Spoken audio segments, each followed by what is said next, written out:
Buxton is a town we've known for 50 years and more. We first came across it during our honeymoon, staying in a stone-built cottage in a tiny hamlet a few miles outside the town. Over the past 5 decades, we've camped in the area with our children, hired more holiday cottages, and for a time lived a few miles away and regularly shopped in the town. It's always been an interesting place, living on its past glories as a Georgian and Victorian spa town, with several relics of those glory days making it a tourist destination, especially the High Victorian Pavilion, with its opera house theatre and glass conservatory, housing loads of fascinating tropical plants, as well as the surrounding gardens complete with miniature railway.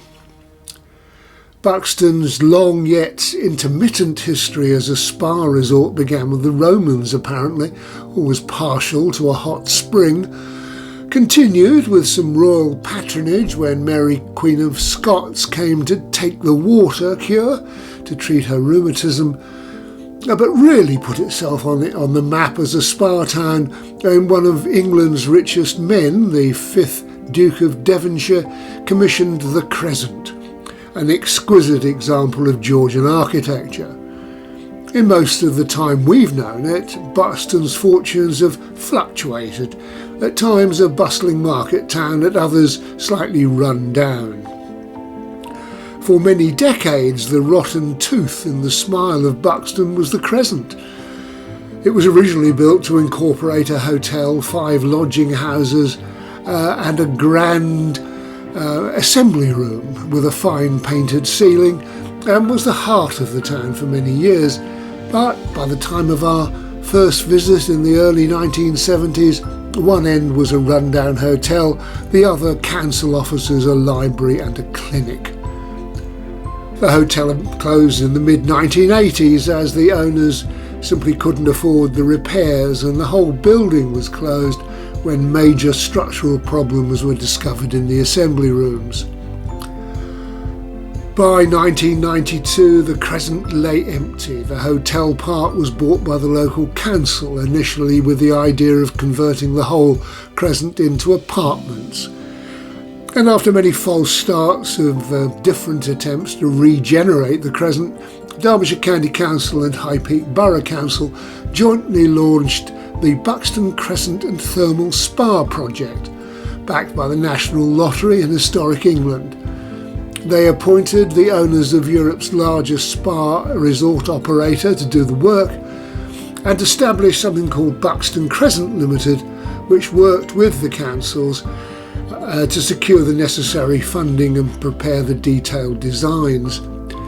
Now, 20 years and £70 million of public money later, the Crescent reopened last year.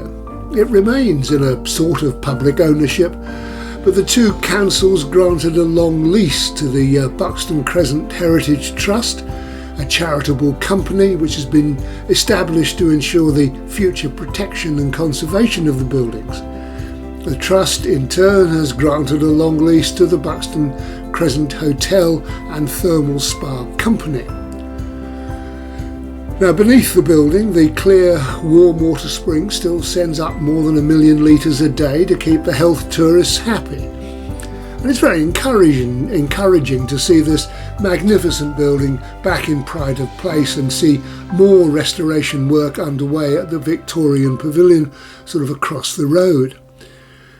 The conversion of the old baths a few years ago into attractive boutique shops remains an example of how restoration should be done.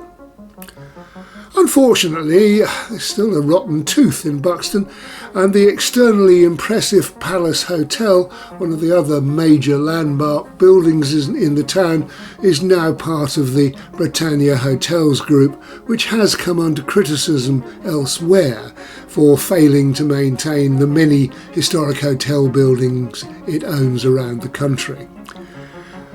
We'd hope that these long overdue restorations will spread out to see more improvements in other parts of the town. The High Street is showing early signs of the recession hitting, like so many other small towns, and the once bustling market in the higher part of Buxton was sadly reduced when we saw it on this visit. It's rarely a good idea when private shareholders are encouraged to profit from publicly owned historic buildings, but recreating the Crescent at something very close to its original purpose seems absolutely the right thing to do, and likely to bring tourist money to Buxton and the wider Peak District. At a time when the entire country is cutting back, the patrons of an expensive spa and hotel are likely to be the last to slash their pampering budget. Because they can't afford to heat their bedrooms, or because the extravagance of the few has always continued in times of poverty for the many. It's a resilient place, Buxton, after all. If you can turn a small town up in the hills into a major attraction over 2 millennia to Roman soldiers, royalty and the Georgian landed gentry, to say nothing of the Victorian upper middle classes, then the day trippers of Manchester, Sheffield, Stoke and elsewhere, you have to be doing something right. Especially when you consider that this is a place of heavy rains, bitter winds, steep slopes and probably better suited to sheep than people. But Buxton is serious about being a destination, and the local people in the shops and cafes are welcoming and warm in that very British, understated way. The mixture clearly works as well as ever, and during our visit we were accompanied by around 200 big motorbikes and trikes who travelled from around the country and even from parts of Europe to park up by the newly renovated Crescent and explore the town and gardens for a few hours before dispersing once again to ride home.